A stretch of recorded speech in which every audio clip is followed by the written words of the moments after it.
तो हमने कहानी जहाँ से छोड़ी थी वहीं से कहानी को शुरू करते हैं। तो वहाँ वो लड़की हमें कहती हुई नज़र आती है कि मैम आपने मुझे टाइम ही कितना दिया है। जो चीज़ें वो उनके सामने नहीं बोल पाई वो अब अपनी इस वीडियो के माध्यम से बोल रही है।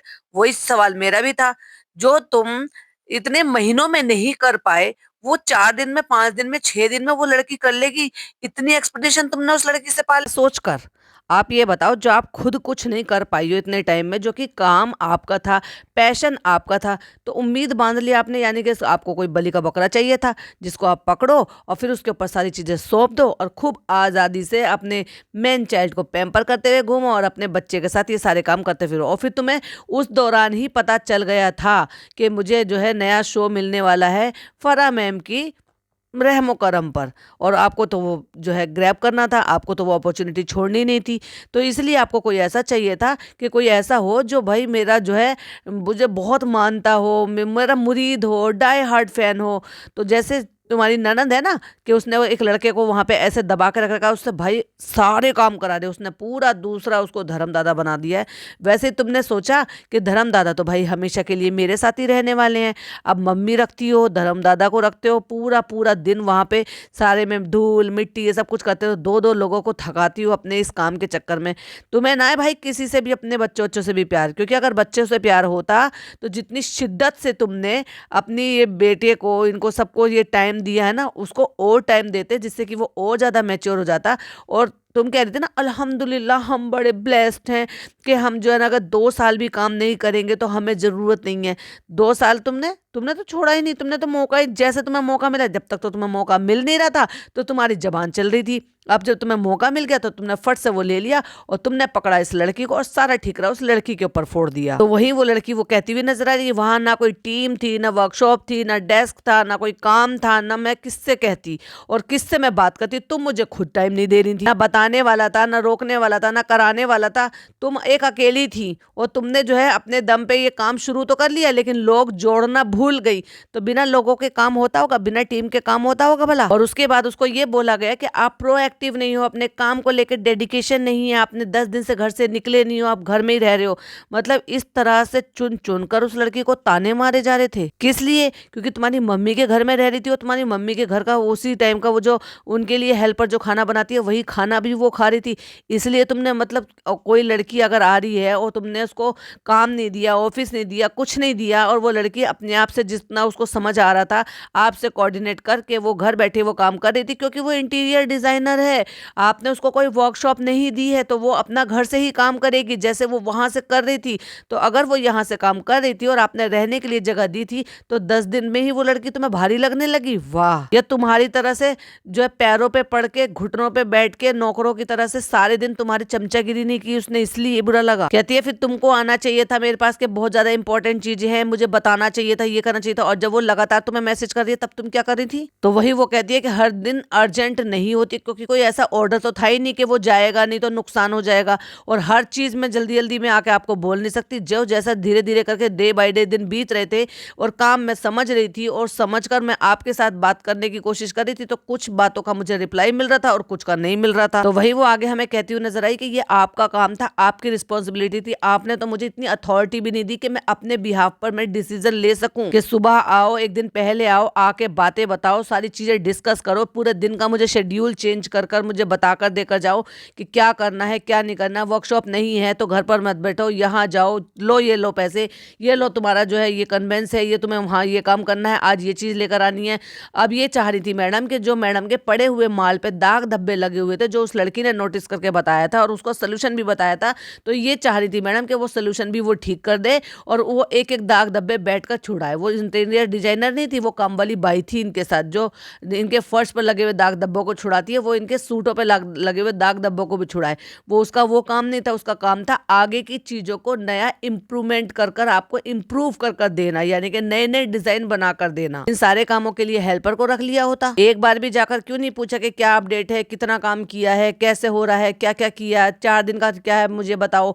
रोज वो लगातार मैसेज कर रही है, तुम सीन कर करके छोड़ कर देती हो, तुम उसको रिस्पॉन्स नहीं करती हो, बातें नहीं करती हो, उसको जवाब नहीं देती हो, तो क्या ही करेगा। ऊपर आने से मना कर देती हो, नीचे तुम आती नहीं हो, कोई ऐसी पर्टिकुलरली शॉप, कोई वर्कशॉप नहीं है जहां पर मिलो तुम। स्टार्टिंग में ये बोल दिया था कि अगर मैं बिजी हूँ और मैं कॉल नहीं उठा रही हूँ तो हर चीज आप धर्मदादा को दो।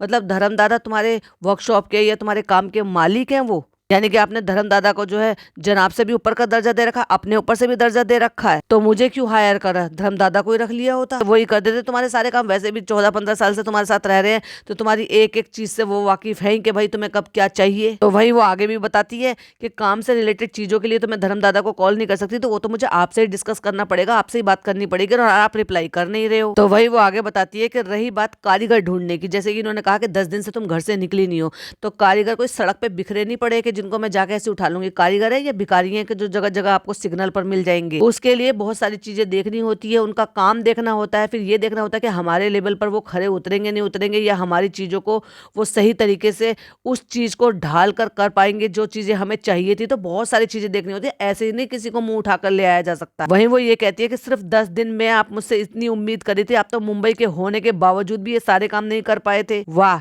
बिल्कुल सही कहा। मैं वहां पे आऊं, आपकी टीम भी बिल्ड कर दूं, आपके लिए जो है ना कारीगर ढूंढूं, डायर ढूंढूं, आपके लिए जो है जो हाथ का जो कारीगर होता है वो डाकर ढूंढूं, टेलर लाकर ढूंढ कर दे दूं, तो मतलब सारी टीम मैं खड़ी करूं।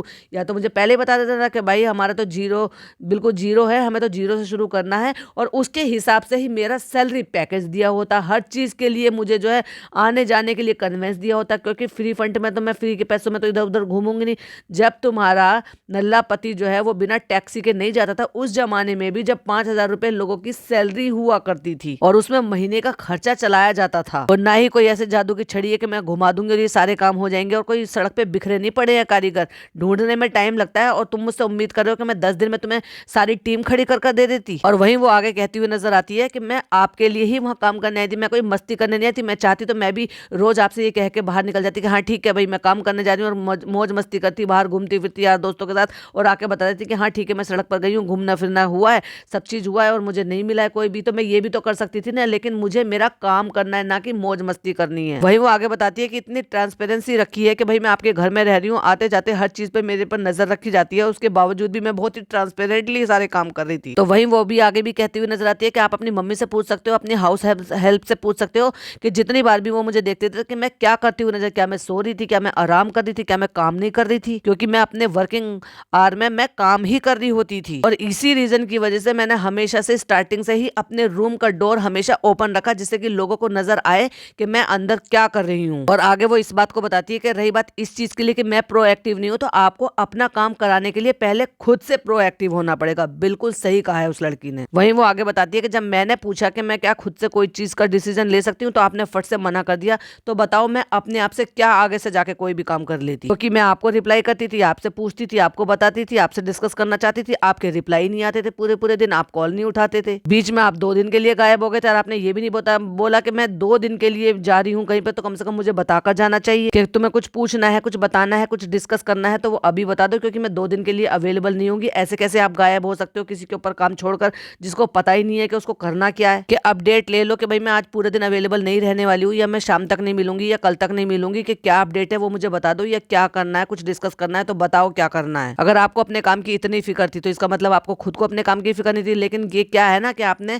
पहले तो एकदम से डिसीजन ले लिया, और फिर ये सोचा कि ये सारे काम जीरो से खुद से करे, खुद मेरी टीम को बिल्ड करे, मेरी टीम बनाए, मेरा काम देखे, मेरे लिए सब कुछ काम करे।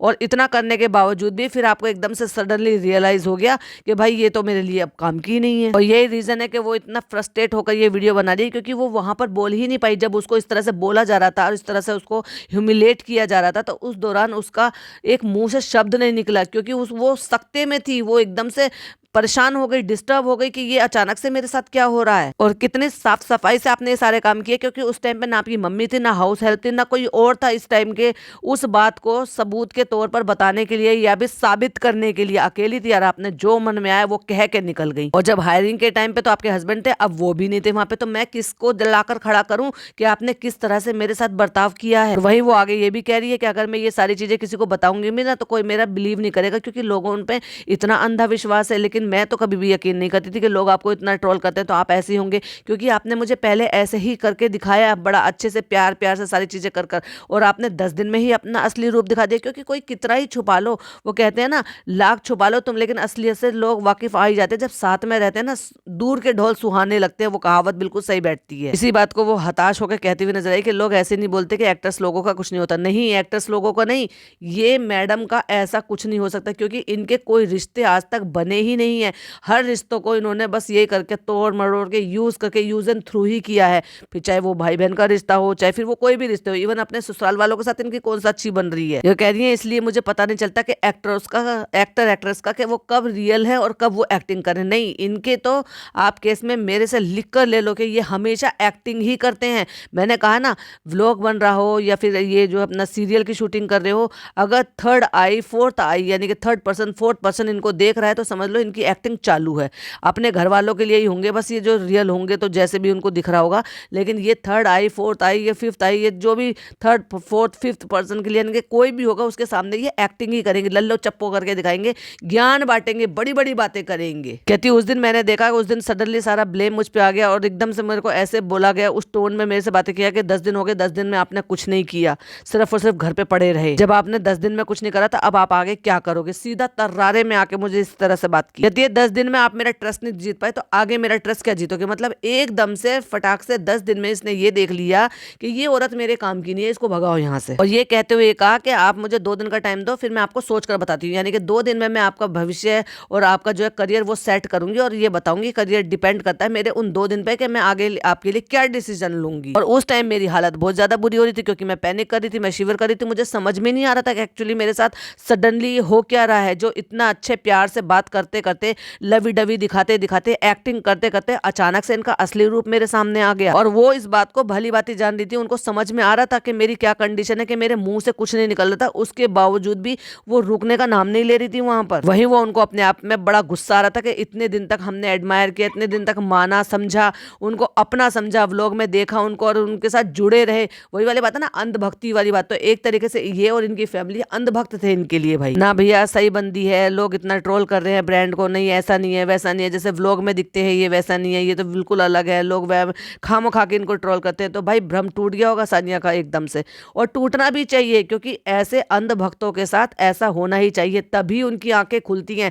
क्योंकि जब हम जैसे रिएक्शन चैनल वाले, रोस्टर चैनल वाले जब इनको ये सारी चीजें बताते हैं ना, तब इन लोगों को समझ में नहीं आता। इनको लगता है कि हम लोग सो कॉल्ड जेलस है उनसे। हमें जेलसी होगी? लाइक सीरियसली, ये खुद लोग आपस में जलते रहते हैं एक दूसरे से। लोग इतना ट्रोल कर रहे हैं इनके जो जो भी इन्होंने वेंचर्स शुरू किया है, और उसके बाद भी इस औरत की हिम्मत नहीं रुक रही है, तो इसका मतलब ये कितनी अच्छी और लगन से काम करने वाली है। तो ये भी एक रीजन था, मेरा इनके साथ काम करने का सपना था। और वहां इवन ये बात भी हुई, जो कि उसने पूरी खुलकर बात तो नहीं बताई, लेकिन ये भी बताया कि तुमने मेरे काम को बहुत लाइटली ले लिया ना। तो ये उसमें उन्होंने कहा यस, और आगे जब ये कुछ बोलना चाहती थी तो इसको बोलने नहीं दिया, उसको रोक दिया।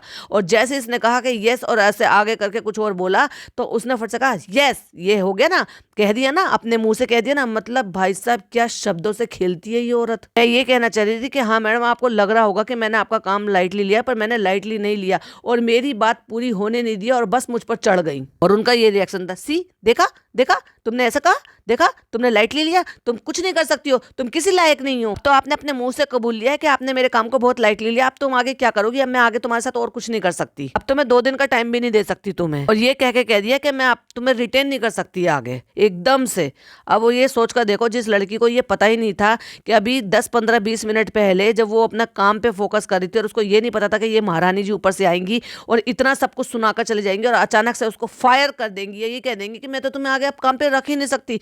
तो सोचकर देखो, एक एम्प्लॉय पर जो अपना 10 दिन से जद्दोजहद में लगा हुआ है कि कैसे करके उस काम में एडजस्ट हो जाए, काम करे या काम को लाए, पटरी पर लाए, वो भी जब जब मालिक उसको सपोर्ट ही नहीं कर रहा है किसी भी चीज में। कहती है अच्छा एक बार बताओ, अगर आप किसी बड़े डिजाइनर के साथ काम कर रहे होते तो क्या उसको भी आप ऐसे ही बोलते? 10 दिन सैलरी पर रहकर आपने कुछ नहीं किया। तो ये वही वो आगे बताती है कि मैंने आपके लिए बहुत कुछ किया, वो आपको समझ में नहीं आया, और 10 दिन में इतना कोई नहीं करता जितना मैंने किया और दिखाया भी आपको, और आप हो कि आप समझने का नाम ही नहीं लिया, आपने तुरंत डिसीजन ले लिया। तो वहीं वो आगे कहती हुई नजर आती है कि जैसे तुमने सब चीज मेरे ऊपर छोड़ी हुई थी ना, तो अगर मेरी जगह कोई दूसरा इंसान इंसान होता ना, मस्त मजे मारता, सारे दिन घूमता फिरता और आके कह देता कि हाँ मैं तो सारे दिन घूमा फिरा, मेरा मैंने ये किया, मैंने वो किया, और आके 50 बहाने बना देता, लेकिन मैं अपने काम के प्रति वफादार हूँ। वहीं वो भी बताती है कि मैंने भी जो वहाँ एक कमरे में बैठे बैठे एक आईपैड पे काम किया, मुझे भी उसमें कोई मजा नहीं आ रहा था, क्योंकि मैंने जहाँ काम किया मुझे अच्छा खासा वहाँ ऑफिस मिला हुआ है, टीम मिली हुई है, और प्रॉपर तरीके से मुझे काम करने का तरीका मिला हुआ है, जिस तरह से वहाँ पे काम होता है। ऐसे कोई बेड पे बैठे बैठे कोई ऑफिस नहीं, कोई आपका वर्कशॉप नहीं, कहीं जगह नहीं बैठने की कि जहाँ बैठकर वहाँ बात की जाए, कोई टीम नहीं, कोई कारीगर नहीं, कोई कुछ नहीं, तो मैं क्या ही वहाँ पे मजे कर लेती, और कैसे मुझे भी उसमें कोई इंटरेस्ट नहीं आ रहा था, लेकिन फिर भी मैं जद्दोजहद में लगी हुई थी। तो वहीं वो भी गुस्से में कहती नजर आती है कि एक ब्रांड जो इतना ट्रोल हो रहा है, तो मैं कोई पागल नहीं थी जो मैं जाकर वहां पे अपनी प्रोफाइल पर बट्टा लगवाऊंगी इस चीज के लिए कि जो हर एक चीज के लिए वो ब्रांड जो है वो ट्रोल हो रहा है, और मैं उसके साथ जाकर काम करूंगी। मैं चाहती थी कि कुछ अच्छा हो, और वो जो कहा कि 10 दिन आपने कुछ नहीं किया, तो उस 10 दिन की तो आपने पेमेंट ही नहीं की, मतलब वो जो 10 दिन रखा ना अपने घर में, खाना पीना खिलाया, बस उसमें टाल दिया। उस लड़की को वो 10 दिन की पेमेंट तक नहीं हुई। आपने कॉन्टैक्ट बनाने के लिए कहा, आपका कॉन्टैक्ट नहीं बना, 10 दिन में आपका कॉन्टैक्ट तक नहीं बन पाया। मैंने आपको अपना ईमेल एड्रेस दिया, मैंने आपको अपना आधार कार्ड दिया, तो आपसे कॉन्टैक्ट तक तो बन नहीं पाया। और उल्टा ये बोला गया कि मैंने जो प्रॉमिस किया था वो मैंने पूरा कर दिया है, और ये वो प्रॉमिस पूरा किया गया था जो ये काम वहां से दिल्ली से बैठकर उन्होंने किया था, और उसके लिए जो पेमेंट करने की बात हुई थी उस काम की, कि तुम पहले ही ज्वाइनिंग से पहले ही जो मुझे वहां पे डिजाइन बनाकर भेजो तो मैं उसकी तुम्हें पेमेंट करूंगी, उसकी बातें गिना रही है इनको। तो ये भी कहती है कि इतना मैंने कोई डिजाइनिंग करवाई नहीं, फिर भी मैंने तुम्हें पैसे पूरे दिए, तो तुम बड़े पैसे बांटती फिर रही हो। मतलब जो घर में रहने के 10 दिन के उस तक के पैसे वसूल करके और उसको उसकी पेमेंट नहीं दी, और वो चाहे वो घर से काम कर रही थी या आईपैड पे काम कर रही थी, जहां तुमने जैसे कहा वो वैसे काम कर रही थी ना, कोई जगह दी होती, उसको वर्कशॉप दिया होता, उसको डेस्क दी होती, उसको जो है वो दिया होता, ऑफिस दिया होता, कुछ तो दिया होता ना, उसको कोई जगह दी होती कि यहाँ बैठ के तुम्हें काम करना है, वो वहीं बैठकर काम करती। तो तुमने कहा कि यहाँ बैठ के काम करना है, तो वो वहां बैठ के काम करी, तो फिर तुम कहती हो कि घर से बाहर तुम निकली ही नहीं हो, जबकि वो घर से बाहर निकली है खुद से, तुमने खुद भरम दादा को साथ में भेजा है। और रही बात वो कि जो आपने मुझे पेमेंट की थी उन काम की, जो काम उसने मुंबई जाने से पहले से ही किए थे, दूर रहकर किए थे, तो वो मैंने आपने कोई फ्री में पेमेंट नहीं की, जो मैंने काम किया था उसके बेसिस पे ही आपने मुझे वो काम पैसे दिए हैं। और अगर आपको इस पे भी यकीन नहीं हो रहा तो किसी भी डिजाइनर से पूछ लीजिए कि फ्रीलांस वाला उस काम के कितने पैसे लेता है, जो काम मैंने आपके लिए किया और आपने मुझे क्या पे किया है। और वहीं वो इस बात का जवाब दे रही है कि तुमने मेरे डिजाइनर को ऐसे किया, मेरे उसको ऐसे किया, तो बड़े डिजाइनर के साथ काम करती तो तब भी ऐसे कहती। तो कोई भी बड़ा डिजाइनर ऐसे चिंदीगिरी वाले काम तो बिल्कुल नहीं करता कि तुम मेरे लिए आओ, टीम खड़ी करो, ये करो वो करो। कोई भी बड़ा डिजाइनर होता वो मुझे कंप्लीट सेटअप लगा कर देता। तो ये तो बात तुम्हारी बेबुनियाद है, बे मतलब की है। और सही बताऊं तो खुद से ये बात कह के ना खुद की अपनी नीची करवाई होगी मैडम ने। आपको एडमायर करती थी इसलिए मैंने अपने कंधों पे इतनी सारी जिम्मेदारी ली थी। कोई नहीं करता किसी के लिए भी इतना, कोई नौकर नहीं है कि 24 घंटे का, के 24 घंटे हर काम के लिए, जो मेरा काम है वो भी मैं करूं, जो मेरा काम नहीं है वो भी मैं करूं। लेकिन अगर मैंने सर पे जिम्मेदारी ली थी तो मैं इसलिए ली थी क्योंकि मैं अपना मानती थी और कुछ करना चाहती थी। और वहीं वो आगे बताती है कि इस बीच में हो क्या रहा था, जिस बीच में वो मेरे को इतना सुना रही थी और मैं वहां पे शिविर कर रही थी और लगातार सॉरी सॉरी बोल रही थी मैं, क्योंकि मेरे पास कुछ था ही नहीं बोलने के लिए। आई एम सॉरी मैम, मैं ये कर लूंगी, मैं वो कर लूंगी। मतलब वो अपनी तरफ से ये कहना चाह रही है कि इतने पर भी वो कह रही है कि चलो ठीक है मैं ये कर लूंगी, जो आप कह रहे हो मैं ये कर लूंगी, आप मुझे एक चांस दे दो। मतलब आप अचानक से किसी को जड़ से उखाड़ कर यहाँ पर ले आओ। वो अपनी नौकरी स्विच करना चाहती थी और वो यहाँ पर आ गई आपके भरोसे पर, और आपने उसके साथ 10 दिन में ऐसे कर दिया कि उसकी जो है ना करियर ही उजाड़ कर रख दिया। तो ऐसे में कोई भी होगा अपने करियर पर धब्बा लगाने के बजाय एक चांस ही मांगेगा ना। तो तुमने सरासर उस लड़की को एक तरीके से लूट लिया, ह्यूमिलेट कर दिया, उसको ट्रोमेटाइज कर दिया है। और वही लगातार वो कह रही है कि ठीक है आप कह रहे हो तो मैं ड्रायर भी ढूंढ लूंगी, मैं कारीगर भी ढूंढ लूंगी, मैं टेलर भी ढूंढ लूंगी, मैं ये सब चीज ढूंढ लूंगी आपके लिए, मैं टीम खड़ी कर दूंगी। मतलब वो सारी चीजों के लिए एक्सेप्ट करने को तैयार हो गई कि हाँ मैं ये सारी चीजें कर लूंगी, क्योंकि उसको चांस चाहिए था, क्योंकि वो नौकरी छोड़कर गई थी वहां से, उसके पास कोई और नौकरी नहीं थी। उसके रिज्यूमे में किस तरह से लग जाता कि उसको जो है 10 दिन में फायर कर दिया गया, उसका काम पसंद नहीं आया, उसको कामचोर साबित कर दिया गया। उन्होंने उनकी ना बात सुनी, ना बोलने का मौका दिया और ना ही कुछ और उसको डिसीजन लेने दिया, और वहां से जाने लगे। और वो बार बार रोकी, मैडम बैठो तो सही, मुझे 2 मिनट बात करनी है। और वो लगातार कहती रही, देखो तो सही, वो लिटरली गिड़गिड़ा रही थी कि आप बैठो, मुझे आपसे 2 मिनट बात करनी है, मैडम आप बैठिए तो सही, आप बैठिए तो सही, और वो वहां से निकल गई। नहीं मुझे काम है, मैं ऊपर जा रही हूँ, मैं बिजी हूँ। काय में बिजी होगी अपने नल्ले हस्बैंड को पैम्पर करने में? 15-20 मिनट में मुझे इतना सब कुछ बोल कर चली गई और मैं प्लीज प्लीज सॉरी सॉरी करती रह गई। और अब उसको जाकर रियलाइज हो रहा है कि मुझे अपने आप पर गुस्सा आ रहा है कि जब मेरी कोई गलती नहीं थी तो उसके बावजूद भी, क्योंकि वो अपनी नौकरी बचाना चाह रही थी, और वहीं वो पूरे एक्सेंट के साथ कह रही है कि ये चीज मैं आपको बोल रही हूँ, मेरी कोई गलती नहीं थी, इसमें सारी गलती आपकी थी। मैं बहुत कुछ सोच कर गई थी कि ब्रांड को कैसे आगे बढ़ाना है, ब्रांड से कैसे काम करना है, अपने दोस्तों के साथ मिलकर बहुत सारी चीजें प्लान भी की थी कि कैसे करना है कैसे नहीं करना है, लेकिन आपने तो मेरी सारी मेहनत पर पानी फेर दिया। और खुद अगर इतनी बिजी थी तो किसी ऐसे इंसान को छोड़ देना चाहिए था कि भाई अगर मैं यहाँ पर अवेलेबल नहीं हूँ तो तुम इस बंदे से संपर्क करो और ये तुम्हारी प्रॉब्लम को सॉर्ट आउट करेगा। तो वही मैंने फिर उनके जाने के बाद अपनी बहन को कॉल किया और मैं बहुत बुरी तरह से रो रही थी, और वो इस बात से डर गई कि भाई ऐसे अचानक से क्या हुआ। जब मैंने उसको सारी बात बताई तो उसने कहा कोई बात नहीं, तुम पहले काम डाउन हो जाओ, चुप हो जाओ, और फिर उसके बाद हम जो है फिर बात करते हैं आराम से। तो मेरी बहन ने फिर मुझे धीरे से चुप कराया, समझाया बुझाया, और वो लड़की एकदम से ट्रोमेटाइज हो गई और इतनी बुरी तरह से रोने लगी थी। क्यों? क्योंकि उसकी बहुत सारी चीजें जुड़ी हुई थी, भावनाएं जुड़ी हुई थी। क्यों? क्योंकि किसी को बहुत ज्यादा एडमायर करा था, बहुत ज्यादा उसको सर माथे पे बिठाया था, बहुत ज्यादा उससे दिल से जुड़ाव कर लिया था, ये सोच करके भाई देखो मैं इनको बहुत मानती थी, इनको ये जो है मैं तो इनकी डाई हार्ट फैन हूँ, और आज मैं मुझे उनके साथ काम करने का मौका मिला। और उसी बंदे ने 10 दिन में उसको उसकी औकात दिखा दी और उसको इस तरह से ह्यूमिलेट करके ट्रोमेटाइज कर दिया है। तो वो मेरे दिमाग में टेप रिकॉर्डर की तरह से बज रहा था कि मेरे साथ अचानक से ये क्या हुआ, वो भी उस इंसान के थ्रू जिस इंसान को मैं इतना ज्यादा मानती थी। और वो लड़की इतना ज्यादा ट्रोमेटाइज हो गई कि उसको ये भी नहीं पता कि मतलब उसको ये लग रहा था कि ये सारा कुछ मेरे साथ सपने में तो नहीं हो रहा, तो मैं अपना फोन चेक कर रही हूँ कि मैं सचमुच में जाग रही हूँ या सो रही हूँ। अब ये सोचकर देखो किस हद तक किसी को कितना ज्यादा इन्होंने डिस्टर्ब कर दिया, मेंटली डिस्टर्ब कर दिया। और जिस दिन ये सारी चीजें हुई उस दिन मैं सारे दिन मैंने खाना पीना भी कुछ नहीं खाया। आंटी आई यानी कि मैडम की मम्मी आई, उन्होंने एक बार भी नहीं पूछा, मतलब माँ बेटी दोनों एक सी हैं, क्या ऐसा नहीं होगा कि बेटी अगर ये कुछ कर कर गई है तो उन्होंने माँ को नहीं बताया होगा जब उसी माँ के घर में रह रही है। तो उन्होंने भी, जब वो हमेशा पूछती थी, उस दिन उन्होंने भी नहीं पूछा कि बेटा तुमने खाना खाया है कि नहीं खाया, ये खाना खाओगी या नहीं खाओगी। और मैं बिना खाना खाए सो गई और जाके अपने कमरे में जाके सो गई। और मैं पूरी रात जो है ना बार बार अपनी बहन को फोन करी थी, क्योंकि मैं बहुत ज्यादा परेशान थी और डिस्टर्ब थी। और उसके बाद मैंने थोड़ा सा अपने आप को समझाया, समझा बुझा के फिर मैंने वापस से अपने आप को मेंटली प्रिपेयर करा और ये सोचा कि मैं मैडम से फिर से बात करूंगी और उनको समझाऊंगी और उनसे बात करूंगी ठंडे दिमाग से, शायद सब कुछ ठीक हो जाए, वो फिर से मुझे चांस दे। इतने पर भी वो लड़की ये चाह रही थी कि मेरी नौकरी पर बात ना आए, क्योंकि एक किसी को एक शहर से दूसरे शहर में बुलाना लाना, फिर उसको ऐसे बेरवा बिरान कर कर छोड़ देना, वो तो किसी हद तक भी हद सही नहीं था ना। कहाँ तो उसको जो है ना 4 दिन 5 दिन पहले ये कहा जा रहा था कि नहीं ये तो हमारे घर के बच्चे की तरह से, कोई अपने घर के बच्चे के साथ ऐसा करता होगा। और मैंने उनको बहुत सारे वॉइस नोट डाल के शुरू किए कि मैम मुझे एक चांस दे दो, ऐसा हो गया वैसे हो गया, मैं ऐसे कर दूंगी, मैं वैसे कर लूंगी, और आप मुझे प्लीज एक चांस दे दो। लेकिन कोई भी रिप्लाई नहीं आ रहा। ये लगातार यहाँ से मैसेजेस कर रही है और वहां से वो कोई रिप्लाई नहीं आ रहा। इवन उसने यहाँ तक भी ये भी कह दिया कि आप मुझे सैलरी भी मत देना, आप 1 महीने तक पहले आप मेरा काम देख लीजिए। तो उसको पलट के ये कहती है अब क्यों जा रहे हो आप कारीगर ढूंढने के लिए, अब क्यों कर रहे हो आप ये काम, 10 दिन में तो आपसे कुछ नहीं हुआ, अब आपको जब ऐसे बोल दिया तो अब आप जो है कारीगर ढूंढने जाने लगी, आप 10 दिन क्यों नहीं गए कारीगर ढूंढने जाने के लिए। और फिर एक लंबा चौड़ा सा उसको मैसेज डाल दिया। तो कहती है मैं आई एम सॉरी सानिया, मेरी वजह से आपको मैं ये कह जाने के लिए कह रही हूँ, मेरी सिचुएशन है, मैं आपको एक्सप्लेन नहीं कर सकती हूँ, क्योंकि मेरे लिए बहुत बड़ा डिसीजन था आपको यहाँ बुलाना, रहने देना, अरेंजमेंट करना। नॉर्मली जॉब में ऐसा नहीं होता है, बिकॉज क्योंकि मैं चाहती थी कि आप आओ, लेकिन अब मेरे सरकमटेंसेस जो है वो बहुत अलग हैं, डिफ़िकल्ट हो रहे हैं। मैं अपने बिजनेस को अभी रोक रही हूँ क्योंकि इसकी बस की नहीं था कुछ करने के लिए, और रोकने की सोच रही हूँ क्योंकि मुझे शो मिल गया है और मैंने आपको बताया। ऐसे में आपको इतनी हैवी सैलरी पे कैसे अफोर्ड करूँ, मतलब अब हैवी सैलरी पे कैसे अफोर्ड करूँ। जैसे कि मैंने आपसे कहा था, तो अब मैं नया स्टार्टअप जो है अपना ये करूँगी। I have my limitation. Sania please understand, please tell me, मुझे बताइए कि मैं टिकट आपकी कहाँ, आप कहाँ जाना चाहोगी, तो मैं आपकी टिकट कहाँ की करूँ।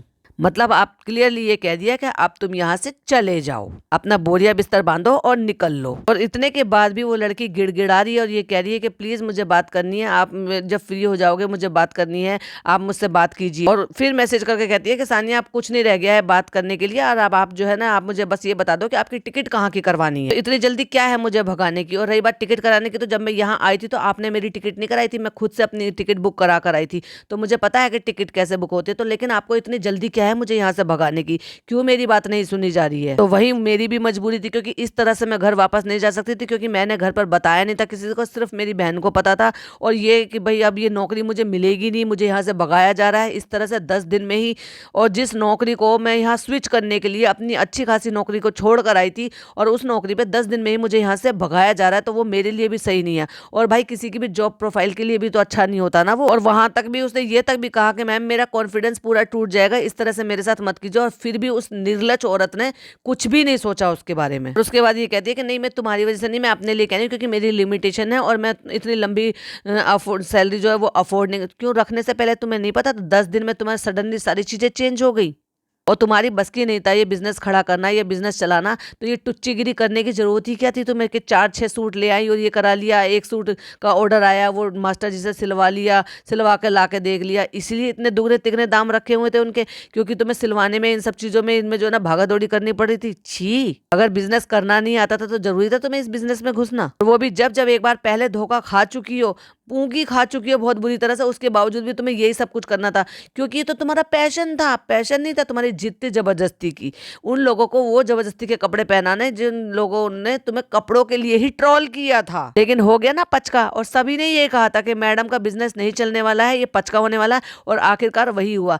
जिस बिजनेस को शुरू हुए कुछ ही दिन हुए थे और मैडम घूमने के लिए निकल रही थी वहां पे, यहाँ जा रही है मुंह उठा के, वहां जा रही है, अपने काम की परवाह नहीं थे, 4-4 6-6 दिन के लिए गायब हो रही थी और काम की कोई टेंशन नहीं थी। तो ऐसे काम होते होंगे भला? और मैं तुम्हें अटेंड नहीं कर पाऊंगी, कल से मैं बहुत ज्यादा बिजी होने वाली हूँ शूटिंग में। तो इसका मतलब एक बात बताओ, 10 दिन में कोई शूटिंग स्टार्ट नहीं हो जाती है, कम से कम 15 से 20 दिन, महीना भर लग जाता है। आप पहले बातें करते हो, फिर आप ऑडिशन देते हो या वट जो भी इनका प्रोसेस रहता होगा, फिर उसके बाद जो है ना आपके जो कॉन्ट्रैक्ट साइन होते हैं, फिर आपको क्लोज बताए जाते हैं, फिर ये सारी चीजें होती हैं, फिर आपकी जो है शूटिंग और ये सारी चीज मीटिंग होती है, वर्कशॉप होती है, ये सारी चीजें होती है। और 10 दिन में इसको भगा दिया और भगा के कहती है कि मेरी कल से शूटिंग चालू हो रही है, मैं तुम्हें कल से बिल्कुल भी टाइम नहीं दे पाऊंगी। वाह मैडम, क्या माइंड गेम खेला है किसी लड़की को किस तरह से ट्रोमेटाइज करके। तो वही वो लड़की भी कह रही है कि ये जो आपका माइंड गेम था, शुरू से आपको मुझे बता देना चाहिए था कि आपको इस तरह से शो मिल रहा है और आप ये काम करना चाह रहे हो और अब आप अपना बिजनेस चला नहीं पा रहे हो क्योंकि आपसे चल नहीं रहा है। तो ये मेरे साथ इतना बड़ा माइंड गेम मत खेलती। अगर मुझे जेन्युइन रीजन बताया गया होता तो शायद मैं यहाँ ना आती, अपनी नौकरी छोड़कर नहीं आती, यहाँ आकर नहीं फंसती, अपना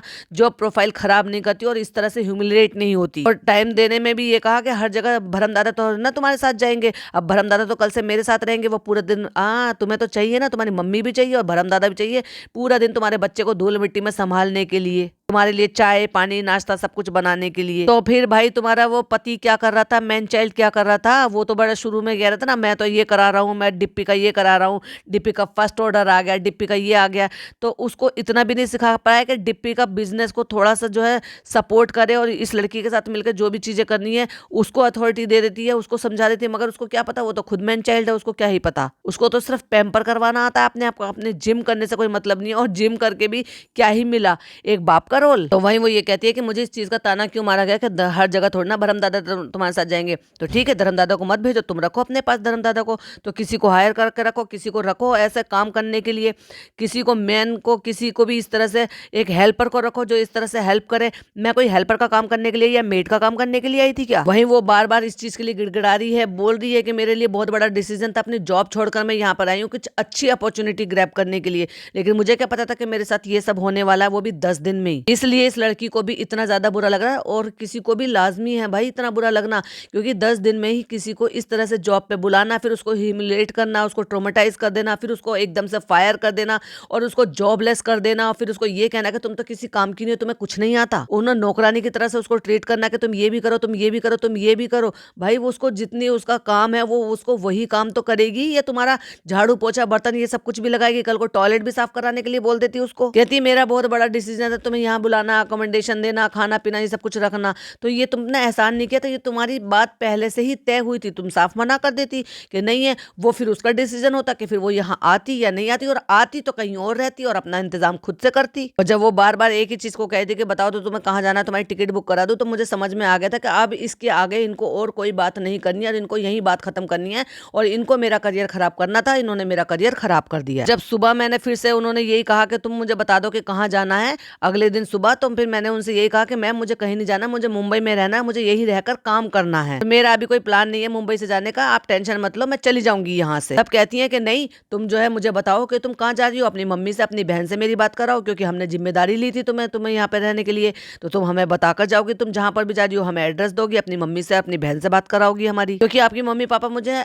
हमारी रिस्पॉन्सिबिलिटी पे तुम यहाँ पे छोड़ कर, जब भी तुम्हें तो शर्म नहीं आई इस बात के लिए। तो जब मैंने उनसे ये कहा कि मैं अपनी फ्रेंड के यहाँ पे जा रही हूँ, क्योंकि जब तुम मुझे यहाँ से बार बार भगा रही हो तो मैं तो अपने जमीर के साथ यहाँ पे रह नहीं सकती ना, तो कहती है कि तुम अपनी मम्मी से या अपनी जो है बहन से मेरी बात कराओ, क्योंकि मेरी जिम्मेदारी बनती है जब तुम यहाँ से जा रही हो, ताकि मैं उनसे बात कर सकूँ और मैं अपनी जिम्मेदारी से फ्री हो सकूँ। और उसके बाद जब मैंने उनसे ये कहा कि ठीक है मैं अपनी सिस्टर से आपकी बात करा देती हूँ, तो मैं उनका नंबर आपको दूं या आपका नंबर उनको दूं। उसके बाद मैडम का कोई रिप्लाई नहीं आया। मैंने 3 मैसेज इन्होंने कर रखे हैं, ठीक है मैम मैं करवा देती हूँ बात, आपको नंबर दूं या आपका नंबर उसको दूं, मैम मेरी पैकिंग हो गई है, I will leave around 2, just wanted to meet you and say bye. और उसके बाद मैडम ने ना सीन करे ना रिप्लाई करे हैं, और उसके बाद भी कहती हैं कि मुझे खुद से बोलना पड़ा था कि आप नीचे आ जाओ, मुझे आपसे बात करनी है, मैं ऐसे ही नहीं जाना चाहती थी। कल को किसी भी चीज के लिए चोरी या कोई भी चीज मुझ पर लगा सकते थे, किसी भी तरह का एलिगेशंस लगा सकते थे। अगर आप कोई किसी के घर से जा रहा है तो डेफिनेटली आपको तो वहां पर जाना चाहिए था ना। उसके बाद उन्होंने कहा कि मैं थोड़ी सी बिजी हूँ, अभी आप थोड़ी देर रुक जाओ। उसके बाद आके फिर से वही मैनिपुलेशन, क्योंकि पता है ना कि अब ये यहाँ से बाहर जाएगी, चीजें बाहर जाएंगी, बातें बाहर होंगी, तो फिर वही लल्लो पच्चो करने में लगी पड़ी है। कहती है नहीं हम आगे कभी काम साथ में करेंगे, और अभी नहीं हो पाया। अब ये बताओ फ्रीलांस में आप पर डिजाइन का कितना लोगे, मतलब सैलरी पर नहीं रख सकती, लेकिन उसको वो फ्रीलांस में पर डिजाइन पर रख सकती है। वाह, खुद इतनी जो है चिंदीगिरी कर करके, तुम्हें जरूरत ही कहती है, अगर तुम अफोर्ड नहीं कर सकती थी, तुम्हारे पास पैसा नहीं था, तो तुम्हें चिंदीगिरी करके काम करना जरूरी था, मत करती। लल्लो पच्चो करके कहती हैं कि तुम जो है ना कनेक्टेड रहना, चाहे यहाँ रहो चाहे देहरादून रहो, लेकिन कनेक्टेड रहना, हम जो है भविष्य में कभी काम करेंगे। अरे भाई तुमने 10 दिन में रहकर जो उस लड़की का हाल बनाया है, कौन तुम्हारे साथ दोबारा काम करना चाहेगा। तो कहती है जब मैंने पूछा उनसे कि भाई ये काम रुका रहे हैं क्योंकि शूट आ गया और आपको करना, कहती नहीं नहीं काम तो करना पड़ेगा, काम तो चलेगा आगे। कहती है कि शो आ गया है क्योंकि अचानक से मुझे कॉल आई, अचानक से। अच्छा भाई सारी चीजें अचानक से हो गई, ये सारी चीजें अचानक वाली, सारी सडनली वाली सारी चीजें मैडम जनाब के साथ ही क्यों होती हैं। और उसके बाद वो बताती है कि मैं अपनी दोस्त के यहाँ चली गई, लेकिन फिर भी स्टूपिड बनकर मैं ये सोच रही थी कि मैम ने ऐसे बोला है कि वो भविष्य में मेरे साथ काम करेंगी, मतलब उसने के बाद भी वो लड़की उम्मीद लगा रही है कि ये मुझे काम देंगी, ये मैडम मान जाएंगी, ये मुझे काम दे देंगी, क्योंकि काम बंद करने के लिए तो उसने बोला ही नहीं है। उसने कहा है ना कि काम तो आगे चलेगा। जब सारी बातें उनकी सहेली को पता लगी है तो उसकी सहेली ने भी उसको उल्टा सुनाया कि तेरी गलती है कि तूने ऐसे क्यों किया, वहां पे तूने ये सारी चीजें क्यों सहा, ऐसे कोई किसी को ट्रीट नहीं करता, जिस तरह से तू सारी चीजें ह्यूमिलेट करके अपने आप पे सह कर सब वापस आ गई है। वहीं वो बताती है कि अभी तक मैंने अपने मम्मी पापा को भी नहीं बताया, इतने सीधे साधे, इनको इतना मानते हैं कि उनको तो अभी तक भी नहीं पता, उनको तो सारी बातें जो ना, अब मैंने उनको ये बताया कि फ्रीलांस काम है, उनका क्योंकि शो शुरू हो गया है तो इसलिए मैं फ्रीलांस काम करूंगी, तब उनको सारी बातें अब मेरी इस वीडियो से पता चलेगी। और इतने पर भी वो ये कह रही हैं कि कोई बात नहीं, हमें नहीं पता इंसान के साथ कैसे चल रहा है, क्या पता क्या हालात हैं उनके, और मतलब इतना सीधी है उसकी मम्मी के, इतने पर भी ऐसे सब कुछ बोल रही हैं, क्योंकि असलियत से वाकिफ नहीं है ना। उनकी बेटी ने उनके साथ 10 दिन रहकर देखा है कि दूर के ढोल सुहावने कैसे लगते हैं। इतने पर भी वो ये कह रही है कि तू कुछ मत बोल, ऊपर वाला सब देखता है, अगर कोई गलत करेगा तो उसके साथ गलत होगा, जो कोई बुरा करेगा बुरा होगा, अच्छा करेगा अच्छा करेगा, तू कुछ मत कह। तो वहां वो गुस्से में आकर कहती है कि मैं क्यों ना बोलूं, क्योंकि मेरे साथ गलत हुआ है। और इतने के बावजूद भी उस लड़की ने वापस से उनको मैसेज किया। मतलब यहाँ मैं इस लड़की की भी गलती कहूंगी, क्यों, जहां तुम्हारी कोई इज्जत नहीं है, जहां तुम्हें उठा के एकदम से ऐसे फेंक दिया गया, तो वहां इतना ह्यूमिलेट होने की क्या जरूरत है, इतनी बेइज्जती सहने की क्या जरूरत है। वहां से चुपचाप निकल जाना चाहिए था। तुम्हें काम बहुत मिलेंगे, तुम्हारा काम बताएगा कि तुम्हें काम मिलेंगे कि नहीं मिलेंगे, कितने मिलेंगे, तुम्हारी काबिलियत बताएगी। क्यों वहां पे थूक के चाटना कि मैंने उनको मैसेज किया कि मैं जो है मैंने कारीगर से बात कर ली है, ऐसे कर लिया है, आप मुझे चांस दे दो, मेरे को काम करने दो, ये करने दो। तो उसके बाद उन्होंने फिर अब उसका फोन उठाना बंद कर दिया और उनको किसी नए नंबर से कॉल आता है और वो सरासर उनको धमकाया जाता है एक तरीके से उस लड़की को, क्योंकि ये चाहती थी कि मेरे पास कोई और ऑप्शन नहीं है, मुझे इतनी जल्दी कोई जॉब नहीं मिलने वाली, तो वो ये चाह रही थी कि मैं इस काम को, इस जॉब को अभी कंटिन्यू करूं, एटलीस्ट कम से कम ये धब्बा तो ना लगे ना कि 10 दिन में ही जॉब से निकाल दिया गया। तो कहती है कि मैंने उनको एक लंबा चौड़ा सा मैसेज डाला, उन्होंने भी वो सीन पर छोड़ दिया। 12 दिसंबर को इन्होंने एक मैसेज छोड़ा उनके लिए कि मैम 2 बार मैम लिखा है, मैं अब वापस नहीं जा सकती हूँ, मैंने घर में भी कुछ नहीं बताया है अभी तक, मैंने अभी मुंबई में रहने का ही प्लान किया है, जो भी हुआ है I request to you forgive and forget.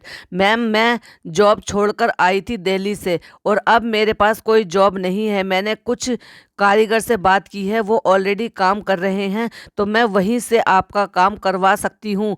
Really need a job to survive here. भाई कितना गिड़गिड़ा रही है ये लड़की, और उस औरत पे जरा भी फर्क नहीं पड़ रहा बिल्कुल भी। और यहाँ तक भी उसने कहा कि मैम जितनी सैलरी मुझे मेरी प्रीवियस जॉब में मिल रही थी, आप मुझे उतने ही दे देना, और काम करवाने के लिए ट्रैवल का जो भी होगा वो कवर कर देना। Please ma'am understand my situation, suddenly I can't afford to job lose my job, please ma'am. और इतना प्लीज प्लीज करने पर गिड़गिड़ा रही है। मुझे तो इस लड़की का भी समझ में नहीं आ रहा था।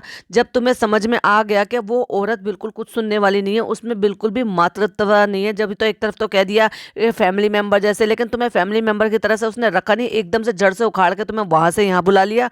और जब तुम उनके काम नहीं आई और तुम्हें वो अपने काम की नहीं लगी, तो तुम्हें फटाक से ये कह दिया कि नहीं तुम यहाँ से चली जाओ, मैं तुम्हें आगे नहीं कर सकती। तो तुम्हें इतना गिड़गिड़ाने की जरूरत क्या है। और वो मैसेज देखने के बाद मैडम ने जो ना अपना माइंड गेम फिर से शुरू कर दिया, और फिर किसी और के थ्रू उनको कॉल करवाया कि आपसे अब से आप जो है दीपिका मैम को कॉल नहीं करेंगे, जो भी आपको बात करनी है वो मुझसे करेंगी, और जो भी बात होंगी वो मैं डायरेक्ट आपसे बात करूंगी, और आप उनको कॉल नहीं करेंगे और आप उनको परेशान नहीं करेंगी। और वो कहती है कि दीपिका मैम ने जो है ना ये बात तय किया है कि वो आपको सेकंड चांस देंगे, और उन्होंने बहुत बड़ा रिस्क लिया है आपको सेकंड चांस देकर। और हमारा जो ब्रांड है वो बहुत ही इनिशियल स्टेज पर है, और हमें कुछ ऐसा चाहिए, इंसान ऐसा चाहिए जो खुद से सारी चीजें संभाले और खुद से करे। मतलब झाड़ू पोछा बर्तन करने वाला पूरा कोई ऐसा इनको चाहिए जो पूरे घर, जैसे एक घर को संभालते हैं ना, बिल्कुल वैसे ही उनके ब्रांड को संभाले, कि वहां पे जो है कारीगर भी देखे, टेलर भी देखे, डिजाइनर भी देखे, डायर भी देखे, लेस वाला भी देखे, ये भी देखे, प्रेस वाला भी देखे, साफ सफाई वाला भी देखे, सब काम तुम अकेले करो। हम आपकी जो है ना वर्क रिस्पॉन्सिबिलिटी चेंज करेंगे, और 3 दिन आपको वर्क फ्रॉम होम करना है, और 3 दिन आपको स्टोर संभालना। मैंने उनसे कहा कि किसी भी डिजाइनर की वर्क प्रोफाइल में नहीं होता है कि वो स्टोर संभाले, और स्टोर संभालना उनका काम नहीं होता है। और फिर मुझे आवाज भी नहीं आ रही थी, तो मैंने उनसे कहा कि मैम मुझे आपकी आवाज नहीं आ रही है, आप जो भी मेरा बता रहे हो, मेरी जो जिम्मेदारी है मुझे बता रहे हो, वो प्लीज आप मुझे लिख कर भेज दीजिए, क्योंकि मैं लेट काम कर रही हूँ। तो वहां से जवाब आता है कि हाँ देखो मैं लेट काम कर रही हूँ, मैं संडे को भी काम करती हूँ, मैं ओवर जो है ओवर टाइम भी काम करती हूँ, और देखो सैटरडे में भी मैं काम करती हूँ, ये करती हूँ वो करती हूँ। और उन्होंने फिर मुझे कुछ नहीं भेजा। अगले दिन फिर मैंने उनको कॉल किया, तो वहीं फिर मैंने उनसे कुछ सवाल पूछे कि 10 दिन में मुझसे क्या एक्सपेक्ट किया जा रहा था, मेरी क्या गलती थी उसमें, मैंने क्या ऐसा गलत कर दिया था जो मेरे साथ ऐसा किया गया। तो वापस ये कह के मुझे चुप करा दिया गया कि तुम समझ ही नहीं रहे, तुम वापस से सारी चीजें कर रही हो। मतलब वो ये कहना चाह रहे हैं कि तुम अपनी गलती को एक्सेप्ट करो कि तुमने 10 दिन में कोई काम नहीं किया है। और जो दीपिका मैम ने सारी बातें बोली ना, वही जो है ना उनकी जो सो कॉल्ड मैनेजर थी या जो भी उनकी टीम की थी, वो भी वही बातें दोहरा रही हैं कि आपको रहने के लिए जगह दी, खाने पीने को दिया, तो आपने जो है आपको सेकंड डे ही उठ के जाना घूमने जाना चाहिए था, कारीगर ढूंढने जाना चाहिए था, काम करने के लिए जाना चाहिए था, और तुम घर पे बैठे। मतलब जो चीजें मैडम ने कही है वही सारी चीजें फिर उनकी टीम की मेंबर कह रही है। वो सो कॉल्ड टीम की मेंबर थी या कौन थी, भाई मुझे तो ऐसे लग रहा था कि उनकी जो वो मैनेजर है ना उसकी आवाज लग रही थी, क्योंकि सारा काम तो वही संभालती है ना, सारी चीजें ऐप ढकना हो, कुछ भी करना हो। तो वही अब ये जवाब उन्होंने उनके लिए दिया जो उनकी टीम मेंबर उनसे बात करी थी, कि अगर आप ये कह रही हो कि आप सैटरडे में संडे में काम कर रहे हो तो आपको मजा आ रहा होगा, आपको कुछ फायदा हो रहा होगा, जब भी तो आप ये वीकेंड और ये जो है संडे में इनमें सब में काम कर रहे हो। और रही बात इसकी कि आपको भी ये सारी चीजों की इंस्ट्रक्शन दी गई होंगी, बताया गया होगा, काम समझा, ऐसे तो है नहीं कि बिना समझाए हुए बिना कुछ बोले हुए आप उनका सारा काम संभाल रही हो। और ये जो आवाज लग रही थी ना कि आपके पास रहने की जगह, मतलब जो बातें अभी बोली हैं वो सारी बातें उन्होंने हमें रिकॉर्डिंग में सुनाई जब उनकी बातें हुई थी। तो वो जो आवाज थी वो मुझे उसी की लग रही थी, आप समझ जाओ, वो जो बस हेल्दी सी इनके घर में घूमती रहती है ना, वो जो इनकी मैनेजर है उसकी आवाज लग रही थी, क्योंकि वो सारे कांड में वही शामिल होती है। और अचानक से कहती हैं कि मैं तो डे 1 से मैडम के साथ हूँ, और आपने क्या कमिटमेंट किए थे, मैडम ने क्या कमिटमेंट किए थे, मुझे सारी चीजें पता है, तो तुम्हें बीच में आ जाना चाहिए था, तुम क्यों नहीं आई हेल्प करने के लिए? अगर मैडम बिजी थी तो तुम हेल्प करने के लिए क्यों नहीं आई, अब तुम बीच में क्यों आई हो? सही सवाल है बिल्कुल। तो फिर वो आगे कहती है कि अब आप आगे बताइए, जो हो गया सो हो गया, अब आगे का बताइए। तो फिर अब मैंने उनसे कहा कि भाई मुझे अब घर में पहले बात करनी पड़ेगी, मैं ऐसे ही कोई डिसीजन नहीं ले सकती। तो मैंने उनसे कहा कि भाई मुझे घर भी ढूंढना पड़ेगा, रूम ढूंढना पड़ेगा। तो फटाक से वहां से आवाज आती है कि नहीं अब तुम्हें वहाँ आंटी के यहाँ तो रहने के लिए नहीं मिलेगा। तो उसने फटाक से इन्होंने भी कहा कि मैं आंटी के घर की बात कर ही नहीं रही हूँ, मैं अपने लिए पर्सनल रूम ढूंढने की बात कर रही हूँ। मतलब इस चीज से भी इनसिक्योरिटी हो रही थी कि मैं पहले तो मुझे वहां पे ठहरा दिया उनकी मम्मी के साथ, और फिर वहां से निकालने की इतनी जल्दी मचाई है। तो क्या लग रहा था कि मैं उनके घर पे रह के वहां पे कब्जा कर लूंगी? तो क्या ये सारी चीजों के लिए जो था ये सिर्फ सिर्फ वो था कि कहीं घर के राज ना पता चल जाए, क्योंकि आमने सामने फ्लैट है, वहाँ चालू के यहाँ से कोई चीज़ ना पता चल जाए, तो क्या घर में बैठ के मिसकॉट की गई है, मीटिंग की गई है कि इस बाहर वाली लड़की को यहाँ से भगाओ, कहीं ऐसे तो नहीं कि चालू के राज बाहर निकल जाए, कहीं ऐसे तो नहीं कि अम्मी और बहू का जो रिश्ता है वो बाहर निकल जाए, कहीं ऐसे तो नहीं कि हमारी कोई घर की बात बाहर निकल जाए। तो इस वजह से उसको यहाँ से घर से भगाने के राज बोले जा रहे थे कि जैसे ही वो घर से बाहर निकल गई, अपनी सहेली के साथ शिफ्ट हो गई, तो फटाक से ये बोला कि ठीक है हम आपको सेकंड चांस दे देंगे। तो क्या था ये मैडम का अनप्रोफेशनल बिहेवियर। तो वहीं वो कहती है कि मैंने कोई जिद नहीं की थी, मैंने कोई जबरदस्ती नहीं कहा था, मैंने कोई अपनी डिमांड नहीं थी कि मुझे आप अपनी मम्मी के घर में ठहराओ। मैंने सिर्फ इतना कहा था कि आप मुझे कुछ दिन के लिए जो है रहने का इंतजाम करवा दो, फिर मैं धीरे धीरे करके अपना इंतजाम खुद कर लूंगी, क्योंकि एक नया शहर है, एक लड़की के लिए अगर आपको वो जानते हैं, आपसे पर्सनली मिलकर उनको अच्छी वाइब आई और ये लगा कि भाई फैमिलियर इनसे हिसाब किताब बन सकता है, तो उसके बिहाफ पर मैंने बोला भी था। और मेरे फ्रेंड्स लोगों को भी अकोमोडेशन 3-3 महीने की दी गई है, क्योंकि जब शहर बदलते हैं तो ये कंपनी का या फिर उस जगह का जहां आप काम कर रहे हो उनकी ये रिस्पॉन्सिबिलिटी बनती है, और ये क्लोज में तय भी होता है, बहुत सारी चीजों में, बहुत सारे अग्रीमेंट में होता है। उसके बाद फिर मैंने उनसे बताया कि मैं अपना घर में बात कर लेती हूँ, फिर मैं उसके बाद सोच समझ कर आपको बताती हूँ कि कब से मुझे ज्वाइन करना है या मैं ज्वाइन कर सकती हूँ। तो कहती है फिर मैं उसके बाद वेट करती रही और उसके बाद उनका कोई कॉल मैसेजेस नहीं आया। और वहीं इन दिनों फिर मैं कभी एक फ्रेंड के पास, कभी 2 फ्रेंड के पास, कभी दूसरे फ्रेंड के पास ऐसे धक्के खा रही थी, इधर उधर घूम रही थी। तो उस चीज का भी उन्होंने मुझे ब्लेम किया कि हमने तुम्हें थोड़ा ना घर से निकाला है, और हम तो तुम्हें चाहते थे कि तुम अपने घर चले जाओ, इसलिए हम तुम्हारी टिकट बुक करा रहे थे। और उसके बाद फिर मैसेज आया कि आपका जो ना बहुत ही ब्राइट फ्यूचर है, अगर आपके पास और कोई अच्छी अपॉर्चुनिटी है तो आप प्लीज उसको ले लीजिए, और आपका बहुत ज्यादा ब्राइट फ्यूचर है। उसके बाद फिर मैंने उनसे ये बोला कि जैसे मैम ने मुझे बोला था कि वो मुझे 1 मंथ की सैलरी प्रोवाइड करवाएंगी, तो आप उसके बारे में उनसे बात कीजिए, क्योंकि भाई 10 दिन के लिए काम पे, जब तुमने काम पे रख लिया था तो सैलरी तो तब से शुरू हो जाती। मैंने तो काम किया था ना, चाहे मैंने घर से आईपैड पे काम किया हो, डिजाइन बनाए हो, या जो भी कुछ आपने काम बोला था, उस बीच में मैं 1 दफा 2 दफा मार्केट भी गई हूँ, तो मैंने तो अपना काम किया है ना। क्योंकि मैं यहाँ मुंबई में रह रही हूँ, मुझे भी अगर सैलरी मिल जाएगी तो मुझे मेरे लिए भी आसानी हो जाएगी। भाई वो एक लड़की वहां से उखड़ के अपनी बिना जॉब के यहाँ पे आके रह रही है, फ्रेंड्स के पास रह रही है, इधर उधर धक्के खा रही है। और उसके बाद वो मैसेज भी सीन कर छोड़ दिया, और उसके बाद कोई बात नहीं हुई है, कोई किसी की तरफ से कोई कॉल नहीं आया, कोई मैसेज नहीं आया, और ऐसे ही उस सारी चीजों को छोड़ दिया। और इसी चीज को उन्होंने सारी स्टोरी बताते हुए लोगों से अपील की है कि प्लीज इस चीज को ज्यादा से ज्यादा फैलाओ और मेरे को सपोर्ट करो इन सारी चीजों के लिए, कि जिस तरह से मेरे को इस तरह से ट्रोमेटाइज किया गया है, इस तरह से मेरे साथ बहुत ही चालाकी से खेलकर मेरा इस्तेमाल किया गया है। क्या चाहते थे मुझसे, क्या उम्मीद लगा रहे थे कि मैं उनकी कामवाली बन जाऊं, हर काम मैं संभाल लूं, जो खुद से तो वो कर नहीं पाए हैं अपने इतने महीनों से। अगर उनके पास बस की नहीं था अपना काम शुरू करने का, तो क्या जरूरत थी काम करने की। तो ये थी चालाक मैडम का जरूरत से ज्यादा चालाकी खेलने के लिए, मतलब अपना एक चिंदीगिरी सा एक काम शुरू कर लिया, अब बहस में कह लो या कुछ भी कह लो, क्योंकि ये था कि मेरा ये काम है, मेरे ये, फिर मैं सूरत जा रही हूँ, मैं वो जा रही हूँ। तो अगर तुम्हारे पास उतना पैसा नहीं था तो फिर क्या जरूरत थी तुम्हें काम करने की। मत करते ना, जब तुम्हारे पास जमा हो जाता, जब तुम्हारे पास एक अच्छी खासा स्टोर होता, ये सारी चीजें होती, बड़े लेवल पर करना चाहिए था ना। चिंदीगिरी में ही रहोगे बस। और जैसे ही शो मिला लौट कर चली गई अपनी उस दुनिया में, क्योंकि इसको तो चाहिए था। पहले तो जाके वहां पे इंटरव्यू देकर आ गई ये कह के मैं अब काम नहीं करूंगी, लेकिन जब पता चल गया कि ससुराल वाले तो मेरी कोई इज्जत करते नहीं है जब तक मैं कमाऊंगी नहीं, व्लॉग की मैंने ऐसी तैसी कर रखी है कि व्लॉग से भी अब उतना आ नहीं रहा है, लोग मुझे इतना ट्रोल कर रहे हैं, तो मेरे पास एक ले दे के वही रह गया जो मेरा हुनर था, यानी कि अच्छी बहू और ये बेटी बनने का नाटक। तो भाई ये सीरियल भी इनको फराह मैम की बदौलत मिल गया है। अब आगे पता नहीं इसके बाद भी कोई और प्रोग्राम मिलेगा या नहीं मिलेगा, पर इस लड़की के साथ उन्होंने बिल्कुल भी अच्छा नहीं किया। मैं मानती हूँ इस लड़की की भी गलती है कि जब उसके साथ एक बार हो चुका था, वो चीज़ें समझ चुकी थी कि उन्होंने उसका इस्तेमाल किया और वो नहीं चाहते अब उसको किसी भी तरह से आगे कैरी फॉरवर्ड करने के लिए। तो क्या जरूरत थी इतने अपने आप को इतना गिराने की, गिड़गिड़ाने की कि नहीं मुझे काम पे दे दो। मैंने माना कि तुम्हें काम की जरूरत है, पर इतना भी मत किसी के आगे गिड़गिड़ाओ जो तुम्हारी कमजोरी का सामने वाला फायदा उठाए। आपका क्या कहना है प्लीज कमेंट बॉक्स में जरूर बताइएगा। वीडियो पसंद आए तो लाइक शेयर कीजिएगा, चैनल पे पहली बार आए तो सब्सक्राइब कीजिएगा। फिर मिलती हूँ एक और नई वीडियो के साथ। टिल देन बाय बाय, अल्लाह हाफिज, टेक केयर।